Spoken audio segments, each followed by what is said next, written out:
Good evening, everybody, and welcome to the daily Rambam Shiur, 3 chapters per day. Always I am trying to start the Shiur with a story. This time will be a story in a story. So once upon a time, a Hasid, he was quite a successful businessman, big philanthropist, and quite close to the Rebbe. He asked the Rebbe for advice. A great business opportunity to get into a venture which is very likely to yield him huge amount of money in a very short time. The Rebbe's response was, not a good idea. Well, the temptation was very great. The struggle was even bigger. He couldn't control himself, and he got into this venture. And as expected, he lost lots of money, and he was on the verge of bankruptcy.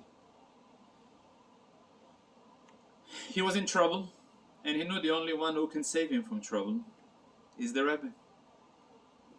But what face and what type of audacity he will have to show his face to the Rebbe and ask him now for advice. He put himself together, he came into the room, and he thought for an introductory statement. And he said to the Rebbe, I would like to share a story with you. The story goes about the city of Chelem. We spoke about Chelem not once and not twice, but this is a totally different story.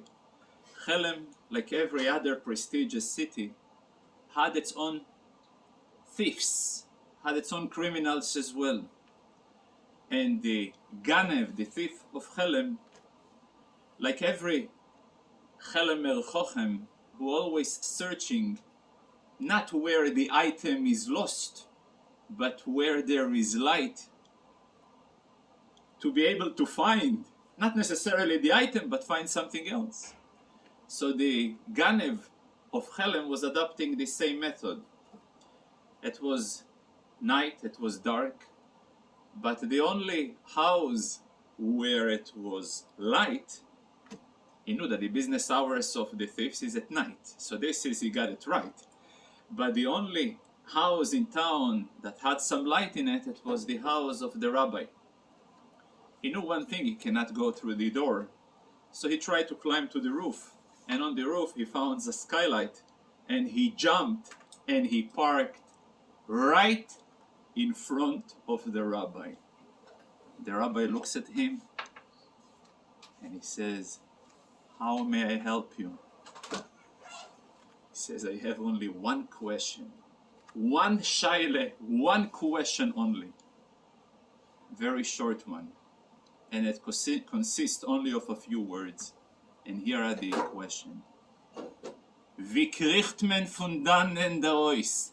How the heck am I able to get out of here? And now, immediately. I'm using this story since the primary issue of today's Rambam is covering precisely that type of question. How am I able to move and to go out from my property? I promised yesterday the topic today will be the topic of tchumin. Loosely translated, the word tchumin is boundaries, borders.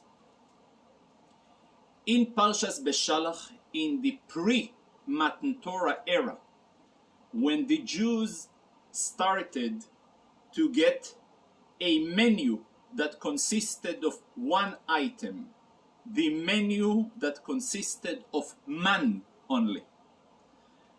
Together with the man, a manual, a user manual came to them. The man will appear each and every day of the week, except Saturday. Friday you'll have a double portion.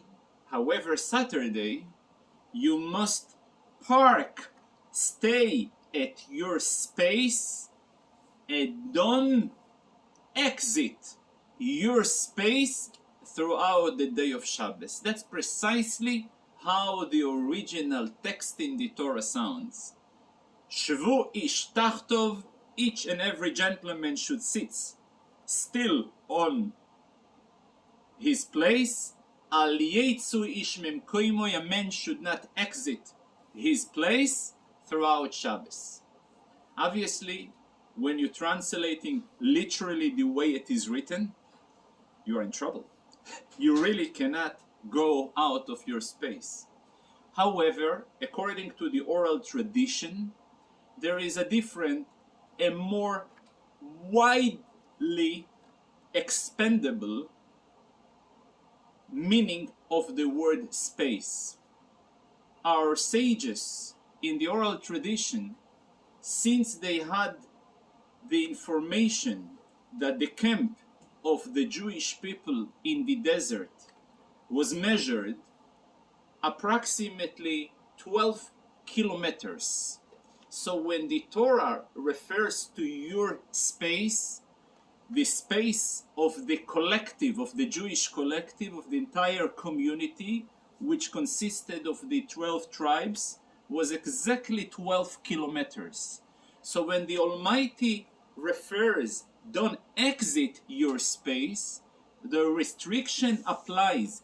You should not walk more than the amount of the size of your space outside your space. Since your space consists of 12 kilometers, so when the Torah tells you don't move out of your space, what is a significant, meaningful distance that will be considered as out of your space? Obviously equivalent amount that is equal to the measurement of your space. So if your space is 12 kilometers, so biblically more than 12 kilometers it is restricted.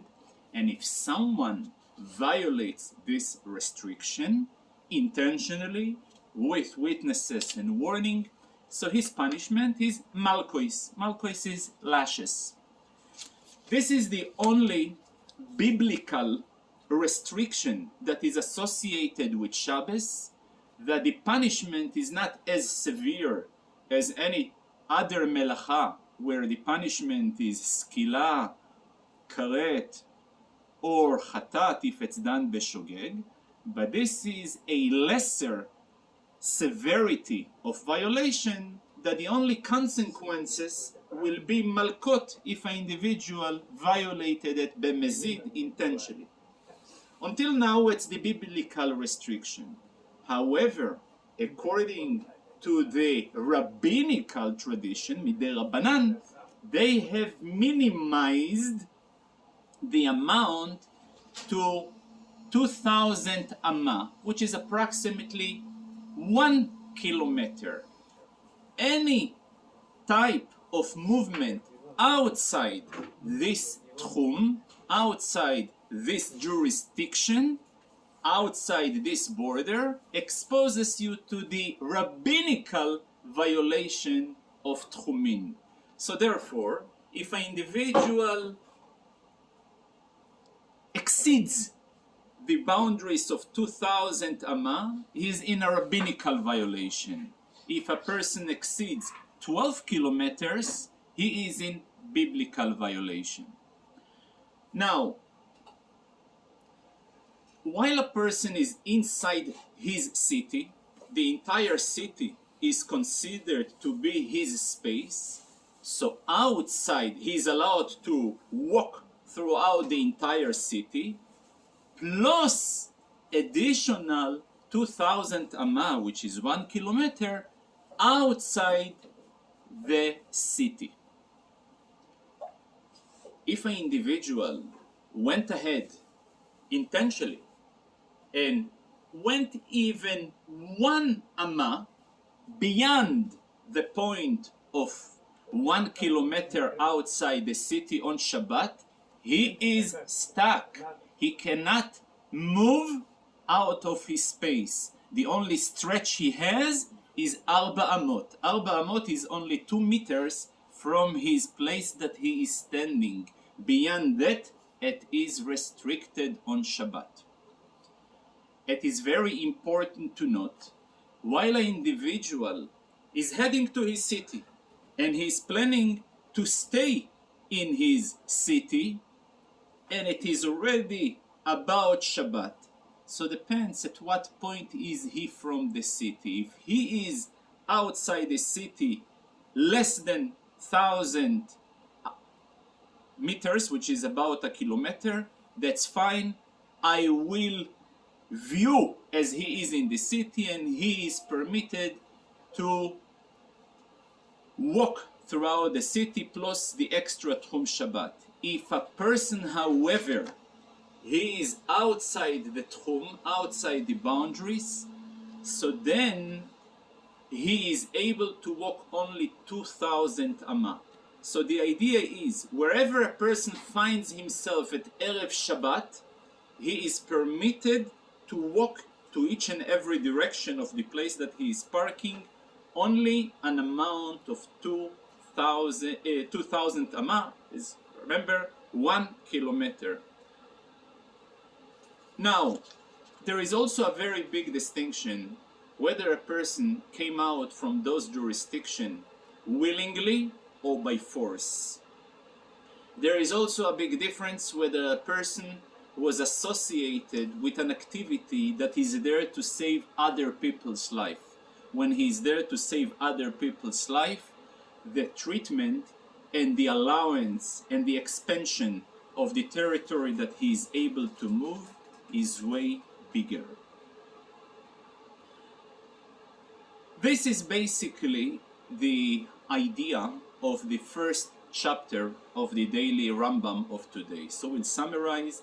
It deals with the introduction of the biblical and rabbinical restriction that is associated with Tchumin, jurisdiction, based upon the passage that was introduced in Parashat Beshalach in the Torah regarding the man, how far they are allowed and when they are allowed to walk and collect the man.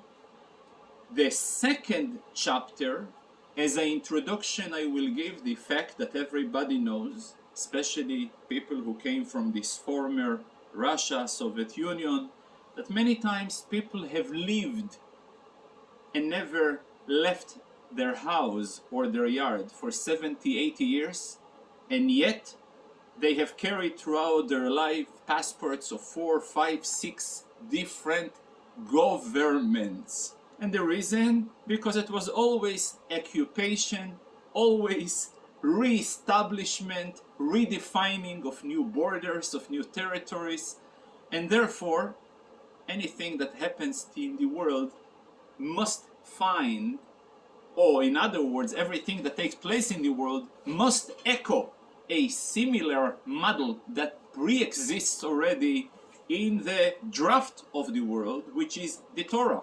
So we see a very interesting concept that is being dealt and covered in the second chapter of today, defining borders. What does it mean, defining borders? The definition of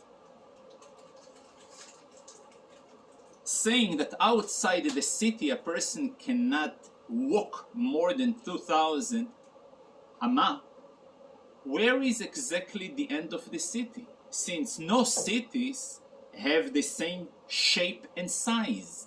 Some cities are built like a square, some like a rectangle, some cities are being constructed in a very creative way like a circle, and some cities are being created like a bow, in a shape of a bow. And therefore the question, where do I place the borders in unusual designs of city? So again, the general guidelines that I will always apply a theoretical square that will resemble and reflect the shape of a square that represents east, west, north, and south. and therefore there is a benefit, since those corners that outside the circle or outside, they will benefit some extra space before the consideration of the lines, of the border lines. This is the general concept. Of course, there is modification and sometimes there is other consideration, but the principle over here that I will always going to honor over here a square that will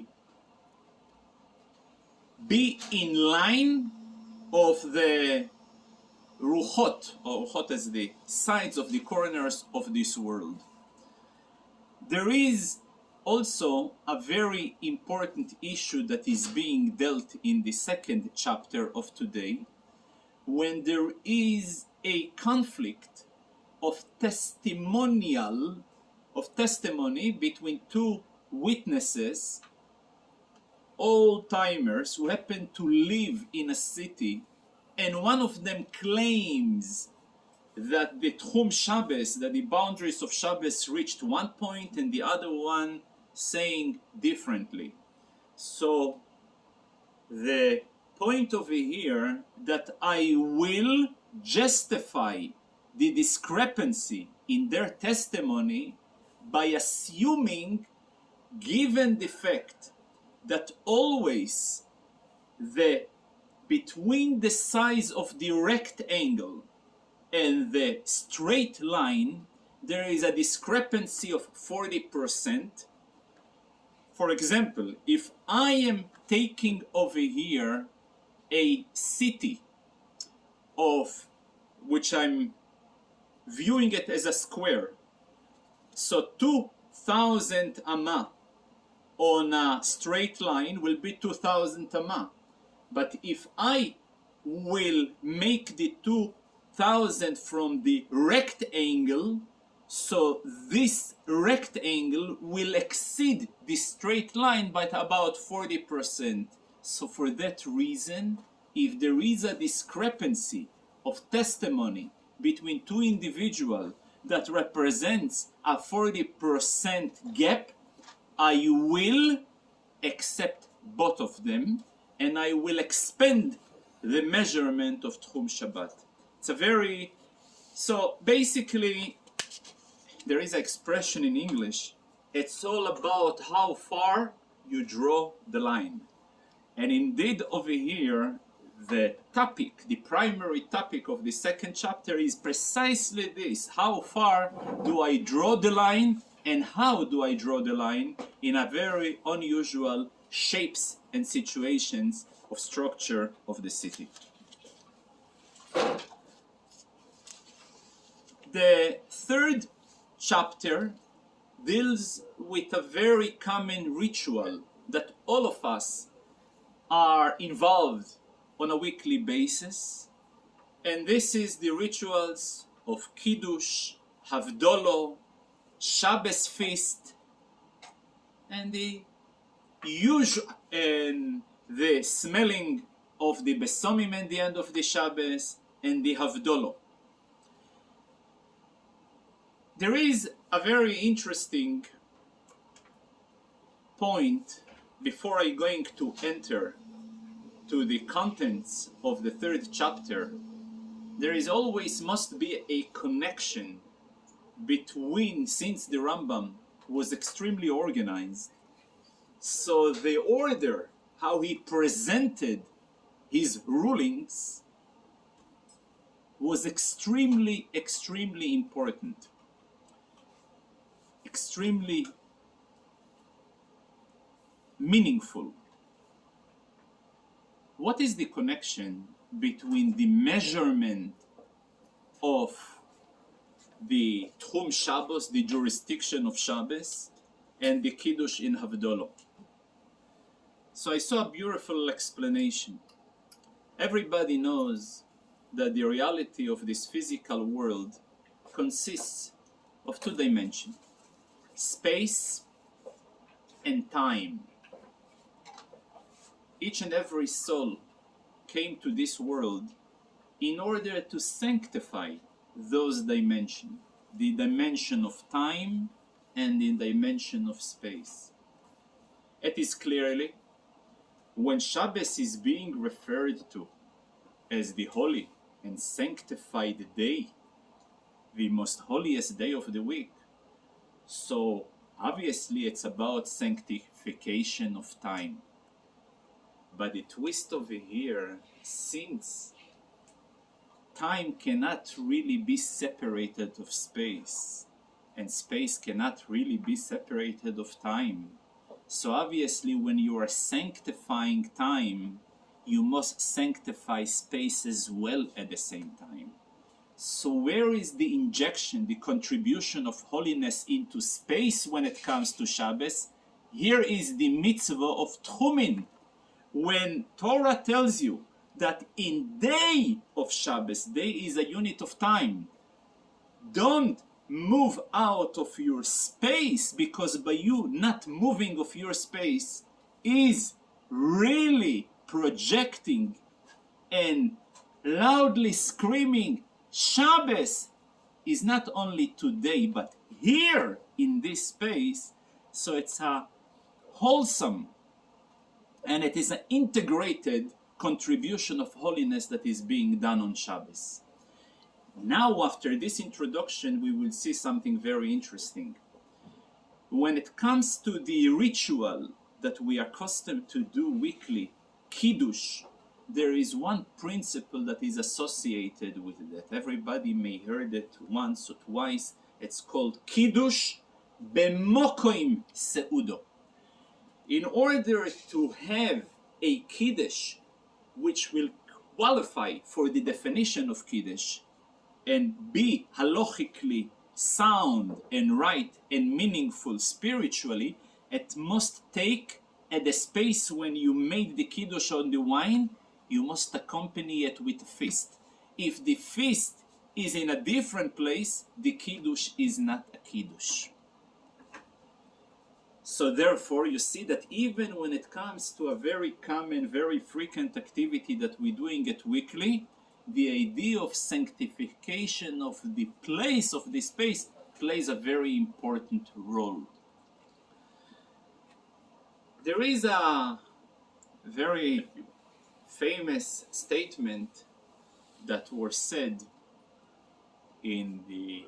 regarding to the opening statement of the 3rd chapter of today. The Rambam writes that it is a biblical commandment to sanctify the Shabbos verbally, to sanctify it at the entry of Shabbos and to sanctify it at the exit of Shabbos. The entry of Shabbos is the Kiddush and the exit of Shabbos is the HAVDALAH. So one of the famous Darshanim used to say, if a Eid is not willing to sanctify and to identify and display his Jewishness via Kiddush, so the anti-Semites out there will do it via HAVDALAH for him. Which over here we see how Kiddush and HAVDALAH are playing a role not only in the narrow scope of the halachic definition, but there is a theological messaging language that is being used via the terms of Kiddush and HAVDALAH as well. There is something about Kiddush that the Rambam pays a very important attention about the quality of the wine. What type of wine qualifies for Kiddush? What type of wine does not qualify for Kiddush? He pays a very important attention about the distinction between Kiddush, while a person can make Kiddush if he likes on bread. HAVDALAH, he cannot make it on bread because HAVDALAH is not associated with a feast. However, Kiddush, he must do it only on wine. HAVDALAH, on the other hand, he is able to do it on other beverages if it is common in his country. If a certain beverage is very common and very popular in this country, according to the Maimonides, it's okay to do it only in Havdalah.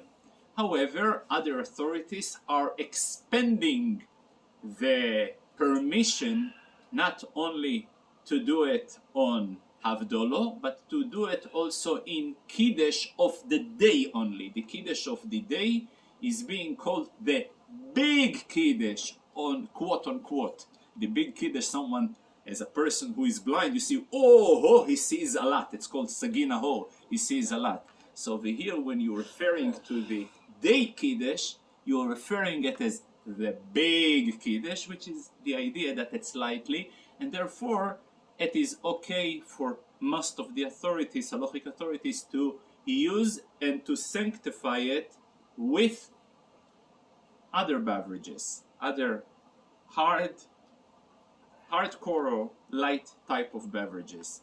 Which reminds me a very interesting respond that the Rebbe writes to one of the communities, that he heard some rumors that throughout Shabbos by day, the Kiddush is being made on heavy alcohol. And the Rebbe said, I'm not so much concerned about the fact that you're making the Kiddush with alcohol. My biggest concern is that there is a sanctification of the alcohol. It's not that the sanctification of the Shabbos with the alcohol, but I'm more concerned about the sanctification of the alcohol than the with the alcohol, which is a very interesting play of words that appears in one of the letters of the Rebbe as well. Then, obviously, since we're covering the idea of Motzei Shabbos, the reason that we are using besomim, a good smell of incense, is two reasons being given to it. There is one reason, since the soul is suffering from the disappearance of Shabbos, so therefore, since it is right now was resting and now it's about to get involved in effort, so the transformation from rest into a state of effort requires some encouragement by good smell. But then there is even a deeper explanation, that since Shabbos is a time when each and every one possesses one extra soul, and when Shabbos ends, the extra soul we have disappears, so we are reviving. It's like similar to a process of fainting or death. So we are reviving an individual who is in a state of fainting with heavy type of incense in order to inject back energy to him, which reminds me a story that I would like to conclude. Once upon a time, Chassidim sat together on Shabbos and they were rejoicing, and they had a beautiful meal and a feast, and an anti-Semites passed by and he says, you Jidei, stuff your bodies, stuff your extra soul with good food. And without missing a beat, one of the Chassidim there turns to him and he says, stuff your extra soul as well with some food. He says, I have only one soul. But he responds, the only soul that you have is also extra. So the idea is again, as Chazal, there is a very interesting, famous statement by Chazal, Asei Shabbatcha Chol ve'al titztarech labriot. It was one individual who was very poor, and he was in a dilemma whether he should cut in the budget of Shabbat or he should go all out on the Shabbat. So the original statement, he says, you should rather have lesser of a quality of a feast of Shabbat, just don't be needy and dependent upon others. But deeper explanation of this sentence goes that way. Asay, the idea of asay, you should work on, you should spread Shabbatcha, you should take the spirit of your Shabbat whole into the days of the week. Well, you'll take the holiness of Shabbat into the days of the week, then אל תצטרך לבריאות, then you really feel as a truly independent person that not really dependable upon others. There is a very interesting halachic reflection of this concept as well. The halachic reflection, if a person forgot to say Havdalah on Saturday night, until when he can say? And the answer is he can say it till Tuesday night. The idea is that from Wednesday morning we are already in the mode of preparation of Shabbat, and until Tuesday night we are in the mode of escorting the Shabbat who just left from us. So therefore, as I always say to Reb Aaron, when I see him until Tuesday, I tell him Shavua Tov, and from now on, since we are already entering to Wednesday, I will say to you as usual, Shabbat Shalom. And in that note, I will wish to all of you Shabbat Shalom. Thank you.